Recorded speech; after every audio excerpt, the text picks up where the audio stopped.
a humanitarian aid warehouse.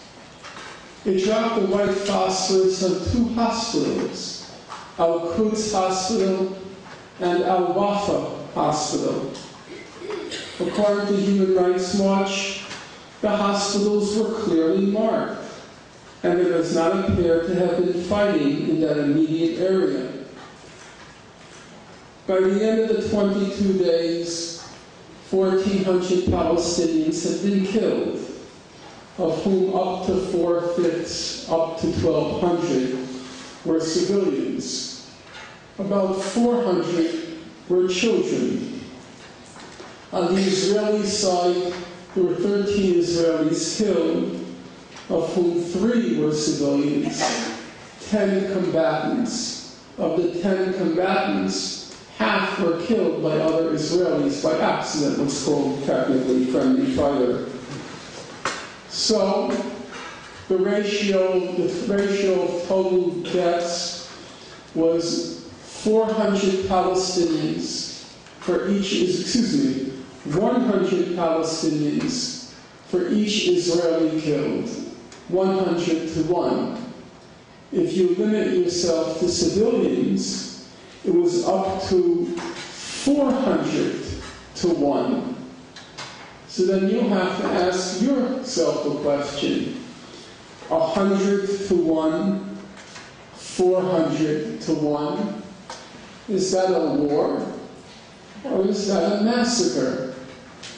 Is that a war? Or is that a bloodbath?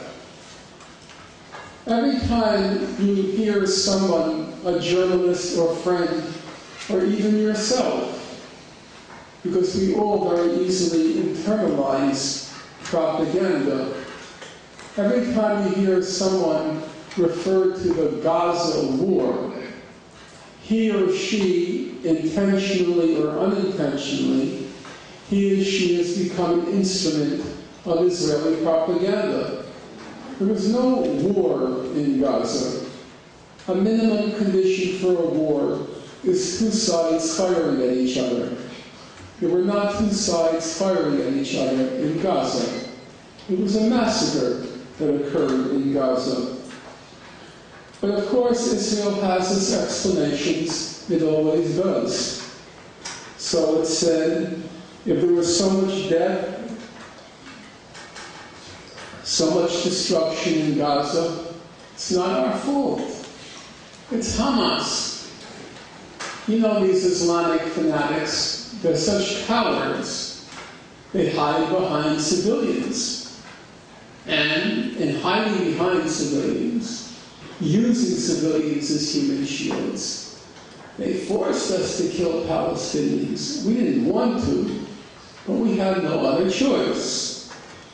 So if I were to ask this audience, which is an informed audience, not a typical cross-section of Canadian society, how many of you heard the allegation that Hamas used human shields in Gaza? And you'll raise your hand so we have a sense. Raise your hand if you heard it. So nearly everybody, if you didn't hear it, you either suffer from a brain deficit or excessive use of mind-altering drugs because it was hammered away in the media. Now, as it happens, the human rights organizations, they investigated that charge. And by now, a credible figure is there have been, believe it or not, 300 human rights reports issued on what happened in Gaza. All the major human rights organizations, Human Rights Watch, Amnesty International, Israeli organizations, they all investigated the charge. And they all reached the same conclusion. So not as to appear to prejudice the outcome of my remarks, if I were to ask you, sir, and he's not a plant, I don't know him, if I were to ask you what's the most reputable human rights organization in the world, you would say? I would say Amnesty International. Human Rights Watch is still more American-based. Amnesty International. So Amnesty International investigated the allegation of human shielding by Hamas, and this is what it concluded. Contrary to repeated allegations by Israeli officials of the use of human shields, Amnesty International found no evidence that Hamas or other Palestinian fighters directed the movement of civilians to shield military objectives from attacks. Amnesty International found no evidence that Hamas or other armed groups forced residents to stay in or around buildings used by fighters. Amnesty International found no evidence that fighters prevented residents from leaving buildings or areas which had been commandeered by militants.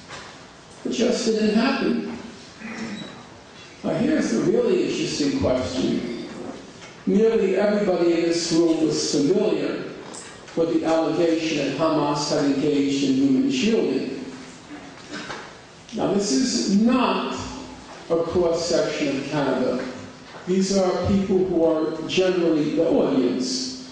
It's informed, it's interested, and it's probably, you could say, generally, not entirely, but generally sympathetic to the Palestinian side of the conflict.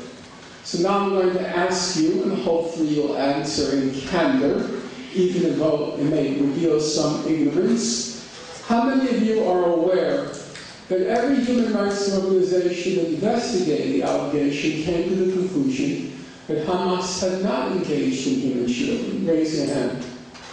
Well, look around you. You could say about 10. And that tells you a lot. But even those who are sympathetic to the Palestinians are really not aware of the basic facts.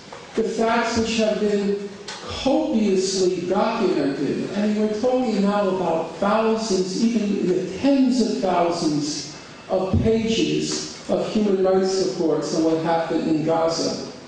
And yet, due to a very effective propaganda system, which, as is clear, many of you are not immune to, the basic facts are not known. But then Amnesty went one step further. It said even if it were true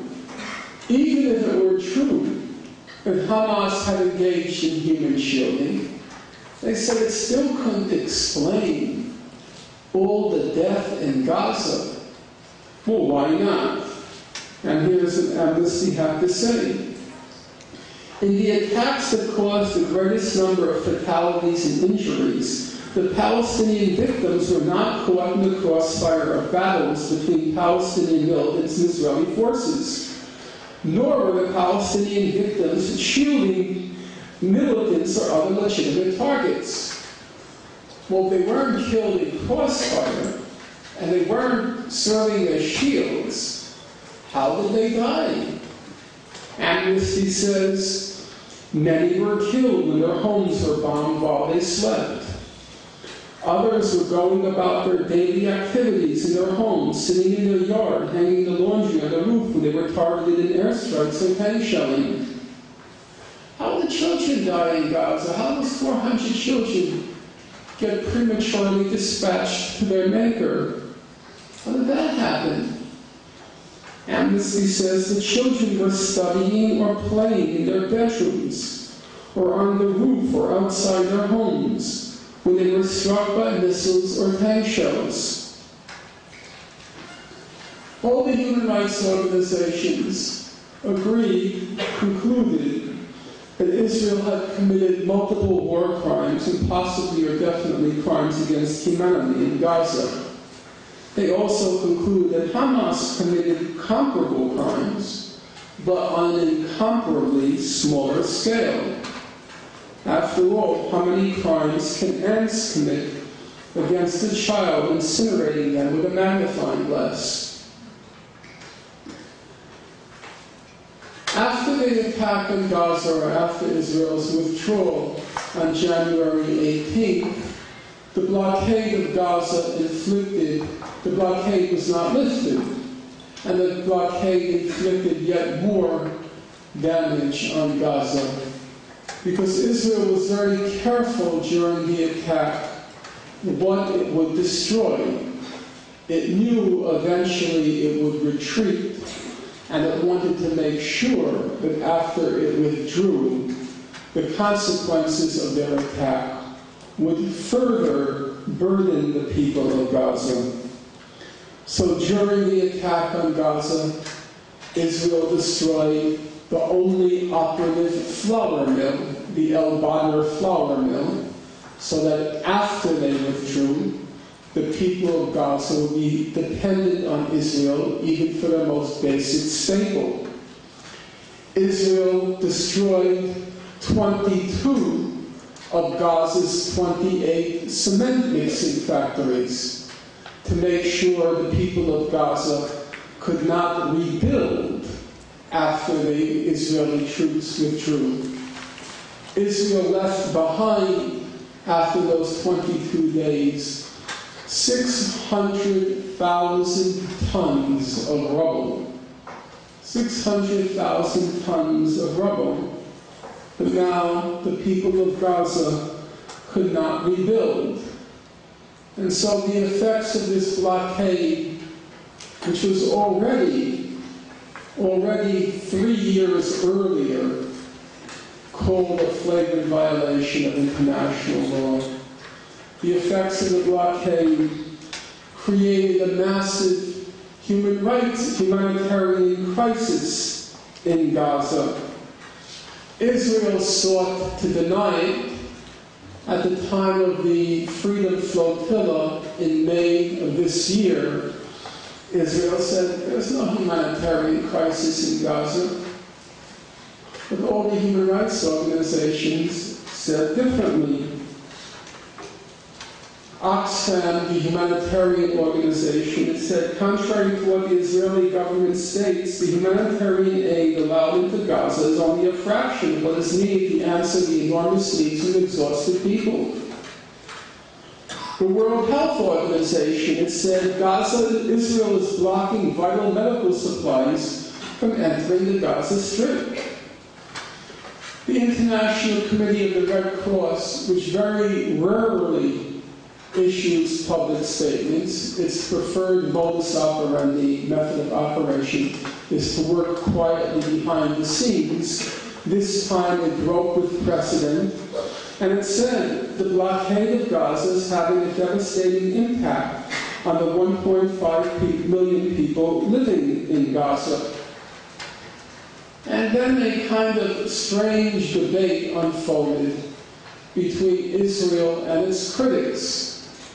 Israel said, the people of Gaza are not starving. We put the people of Gaza on a starvation plus diet. That is to say, it's not so terrible. The Human Rights Organization said, not so.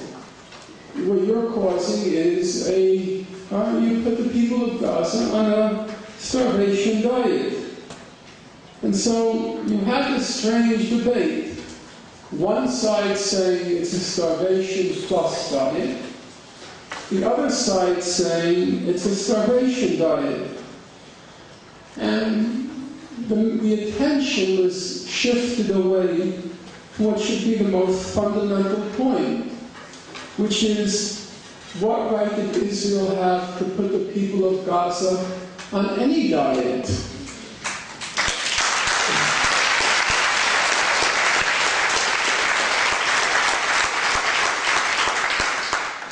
Now, even Israel's sternest critics, even Israel's harshest critics, agreed with Israel on one point.